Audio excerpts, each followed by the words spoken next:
हमारे पॉलिटिक्स की राजा परवेज साहब, हमारे पॉलिटिक्स की राजा परवेज साहब, हमारे पॉलिटिक्स की राजा परवेज साहब।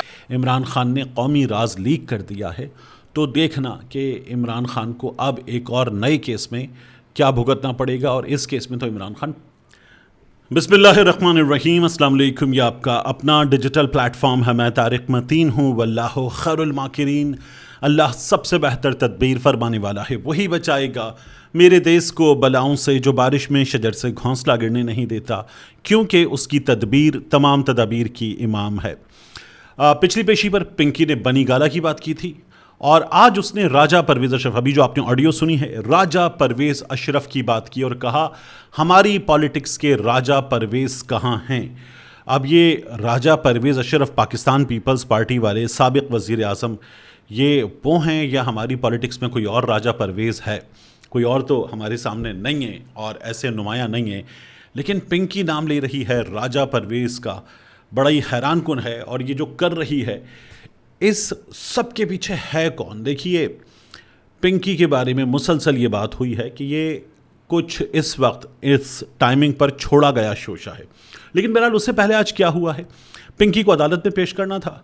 आज अथर की, मेरे शहीद भाई के केस की समाअत थी, तो मैं एटीसी गया। जब मैं सुबह एटीसी गया तो हम जब तीन हट्टी से जेल की तरफ मुड़ते हैं और जेल की तरफ मुड़ने के बाद हम जब बिल्कुल जेल के दरवाजे की तरफ जा रहे होते हैं, तो पहले बिल्कुल जेल रोड गुरु मंदिर से जो सड़क आ रही है, वहाँ सामने आकर जेल का दरवाज़ा था। अब वो दरवाज़ा बंद कर दिया गया है। एटीसी को जाने वाले रास्ते को पहले ज़रा सा दीवार में एक दरवाज़ा नया बना दिया गया है, उस नए दरवाजे से एंट्री होती है। तो वहीं से हम एंटर हुए। वहाँ बहुत ज़्यादा DSNGs खड़ी हुई थी और आमतौर पर ये नहीं होता। उज़ैर बलोच को, जहाँ मैं अथर के केस में आता हूँ, अक्सर वो बेशतर वहाँ पेश किया जाता है। तो उज़ैर बलोच की पेशी पर ज़रा दो चार गाड़ियाँ होती हैं, सिक्योरिटी होती है, लेकिन DSNGs और बड़े बड़े वकील होते हैं, लेकिन DSNGs उस वक्त भी नहीं होती। अब आज DSNGs मौजूद थी। मैं अथर के केस में 4 साल से जा रहा हूँ अदालत, तो मैं हैरान हुआ। मैंने पुलिस वालों से पूछा क्या माजरा है, तो पुलिस वालों ने कहा पिंकी को ला रहे हैं। अच्छा, फिर उसके बाद गाड़ी खड़ी की और पीछे अपार्टमेंट्स हैं, तो उनके पीछे गलियों में गाड़ी खड़ी की और मैं सीधा फिर एटीसी के अंदर जाने लगा। वहाँ पर भी पूछा गया तो पता चला पिंकी को ला रहे हैं। दोस्त मिल गए, रिपोर्टर दोस्त जो खड़े होते पहले से, तो उन्होंने भी बताया कि पिंकी को यहाँ। मैंने कहा यहाँ क्यों ला रहे हैं? कहने लगे यहाँ एक केस उस पर जो है वो डाल दिया गया, यहाँ ला रहे हैं। अभी तक रिपोर्टर्स को भी बहुत ज़्यादा क्लैरिटी नहीं थी। जो सिटी कोर्ट है कराची में MA जिन्ना रोड पर, वहाँ पेश करने में ख़तरा, जज साहिबा वहाँ से यहाँ आ गई, पिंकी को यहाँ पेश किया गया। ये हमारे सामने सीन हुआ है कि पिंकी की यहाँ पर पेशी हुई है। इस तरह का माजरा अब पेश आया है। पहले वो अदालत की राहदारी में जब आई थी तो उसने बनी गाला का शोशा छोड़ा था, और अब जब आज आई है तो पिंकी ने राजा परवेज़ की बात की है। और एक चीज़ मैंने नोट की बतौर ख़ास, पुलिस वालों को अंदाज़ा था कि ये आएगी, जब इसको ये पता चलेगा, कैमरे होते हैं, रिपोर्टर्स पूछते हैं पिंकी आप बताएं, अनमोल आप बताएं, बात करते हैं, तो उस वक्त ये कुछ शोशा छोड़ेगी। तो उसने जैसे ही बात करनी शुरू की, यानी वो बहुत सी बातें करने में कामयाब हुई कि इन्होंने मुझ पे बहुत से पर्चे डाल दिए हैं, मेरे बरसों से पुराने बंद घर में चले गए हैं, इन्होंने मुझे यहाँ यहाँ ले जाकर ये चीज़ें मेरे साथ की हैं। 10 चीज़ें उसने बताई। लेकिन जब वो राजा परवेज़ वालिया ये बातें कर रही थी, तो ढेर सारे पुलिस वाले, पुलिस वालियाँ उसके इर्द गिर्द, और उन्हें तैयार किया गया था कि चूंकि वो कैमरों में सहाफ़ियों की उसमें समातों में ना जाए, कैमरों में कैप्चर ना हो, तो पुलिस वालों ने क्या किया, उन्होंने आवाज़ें लगानी शुरू कर दी, ओए ओए ओए ओए ओए। मतलब मुझे हंसी आ रही थी, आपने ये क्या किया है? क्योंकि बंद कर देंगे, सहाफ़ियों को बंद कर देंगे, कहीं ना कहीं से कोई ना कोई कुछ घुस जाएगा, लेकर आ जाएगा। तो सहाफ़ियों को रोकने के लिए, और सहाफ़ी फिर शोर करते, अब वो बेचारे पुलिस वाले, कोई बड़ा ऑफिसर कह देता कि सब बंद कर दो, ले जाओ इसको अंदर, ये सीन भी नहीं किया। तो वो पुलिस वाले इस बात को यकीनी बनाने के लिए कि सहाफ़ी कैप्चर ना कर सके, उन्होंने ओए ओए ओए आवाज़ें लगानी शुरू कर दी। अजीब बेचारों की हालत थी। लेकिन बहरहाल इसको वहाँ आज पेश कर दिया गया, बल्कि इसको क्या पेश किया गया, जज साहब को सिटी कोर्ट से यहाँ तक पेश किया गया। जज साहिबा की वहाँ पर आमद हो गई और मोहतरम जज जो हैं उन्होंने वहाँ पहुँचकर इस केस को सुनाए। अब इस केस में आप ये देखिए कि क्या क्या लतीफ़े निकल रहे हैं हमारे सामने। वो आ रही है और वो ये कह रही है कि मेरे ख़िलाफ़ सब झूठ है, मेरे ख़िलाफ़ सब AI है, और मुझसे ये न जाने क्या मनवाना चाहते हैं। हमारे यहाँ सियासत के बड़े बड़े, हिंदी में कहते हैं लफ्ज़ दिग्गज, उन बड़े बड़े जय्यद सियासतदानों ने कह दिया कि इसको इस वक्त इस टाइमिंग पर लाने का मकसद यह है कि इससे कुछ करवाया जाएगा, और गिरफ्तारी इसकी काफ़ी पहले करने के बाद इसको मंजर से गायब रखा गया और फिर गिरफ्तारी जाहिर की गई, और जब गायब रखा गया तो उन दिनों में कुछ चीज़ें तय की गई हैं। हमारे सीनियर सहाफ़ी उस्तादों की तरह हैं, उन्होंने तो बताया कि इसको बड़े अच्छे हाल में रखकर कुछ चीज़ें इससे गालिबन तय करवाई होंगी। तो ये बातें अगर हो रही हैं तो पिंकी को तो किसी ख़ास मकसद के लिए इस्तेमाल किया जा रहा है। देखते हैं कि हमारा सिस्टम इस अनमोल और पिंकी से क्या निकालता है और पुलिस इसमें से क्या निकालती है, देखते हैं। लेकिन ये लंबा चलेगा, जितने इस पर केसेस हैं, जितनी इसकी चीज़ें हैं, ये मामला लंबा चलेगा। और अगर इससे कुछ मनवाने की और मनपसंद चीज़ें कराने की कोशिश की जा रही है तो ये लंबा चलेगा। लेकिन बिगड़ गया, बहुत ही गंदा हो गया पूरा का पूरा मामला। हमारे यहाँ जो इस पूरे मामले से करवाने की कोशिश की जा रही थी, उसने ये सारा का सारा काम ख़राब कर दिया है।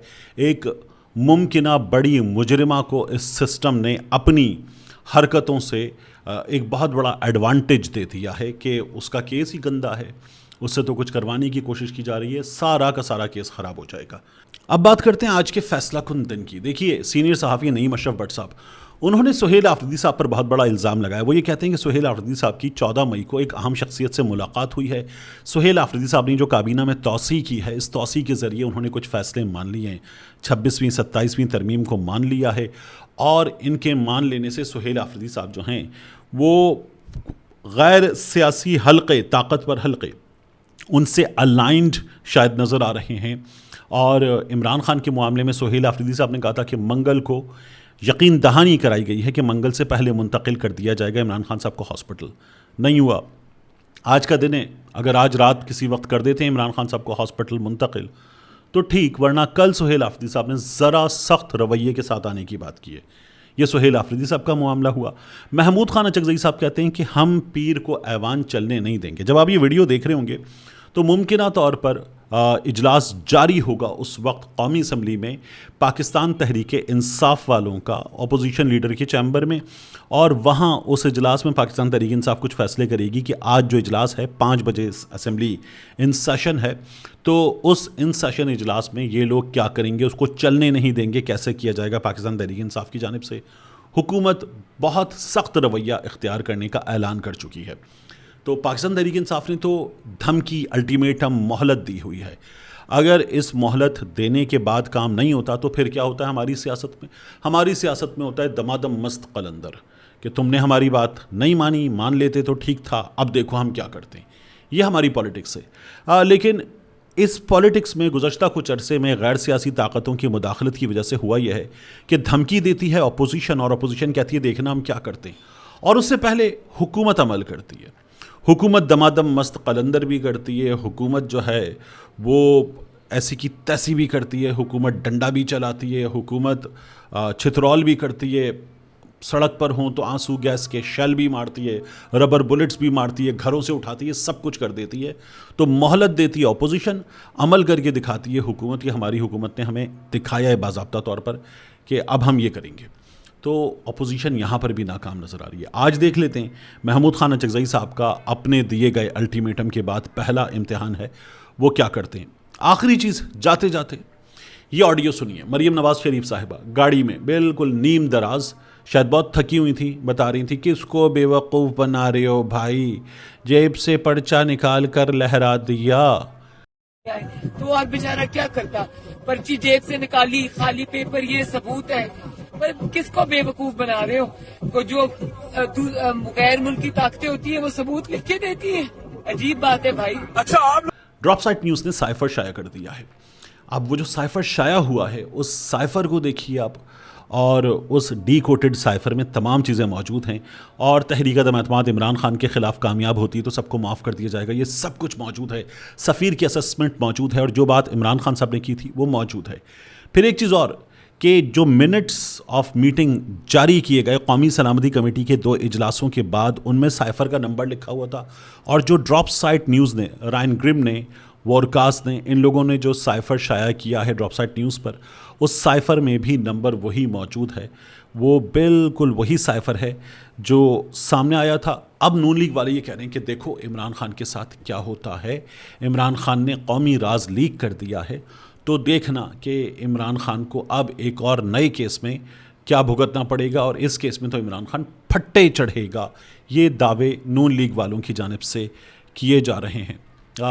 क्या ये केस इमरान खान के लिए फट्टे चढ़ेगा वाली बात बनेगा? मेरा नहीं ख्याल, इसलिए कि इस पर केस चला, स्पेशल अदालत थी, जज अबुल हसनात मोहम्मद जुल्करनैन की, उसने सज़ा दे दी। फिर इस्लामाबाद हाई कोर्ट में आमिर फ़ारूक साहब की अदालत में ये मामला गया। वहाँ उनके साथ मियाँ गुल हसन औरंगज़ेब साहब जज थे, और वहाँ इमरान खान साहब और शाह महमूद कुरैशी साहब इस केस से बरी किए गए। ये हमारे सामने हो चुका है। अब कुछ नया निकालना पड़ेगा, क्योंकि हुकूमत ने सुप्रीम कोर्ट में इस सिलसिले में दरख्वास्त दायर कर दी थी, और अब वो ये कहेंगे देखें जनाब साइफ़र न्याजी ने दे दिया था, न्याजी की कॉपी गुम हुई थी, इसलिए न्याजी को इस मामले में अब आप सज़ावार ठहराएं। ये नून लीग वालों की ख्वाहिश नज़र आ रही है। On the other hand Pakistan Tehreek Insaf के कुछ लोग हैं, वो ये दावा कर रहे हैं कि इमरान खान साहब इस बरस, और सिर्फ पाकिस्तान तहरीक इंसाफ के लोग नहीं, कुछ और लोग भी, नदीम अफजल चंद साहब और कुछ दीगर लोग भी दावा कर रहे हैं कि इस बरस इमरान खान साहब बाहर आ जाएंगे। ये बहुत बड़ी चीज़ें हैं, अनफोल्ड हो रही हैं, और बहुत तेज़ी के साथ चीज़ें आगे बढ़ रही हैं। देखते हैं क्या बनता है। मिलते हैं इंशाल्लाह आपसे अगली वीडियो में।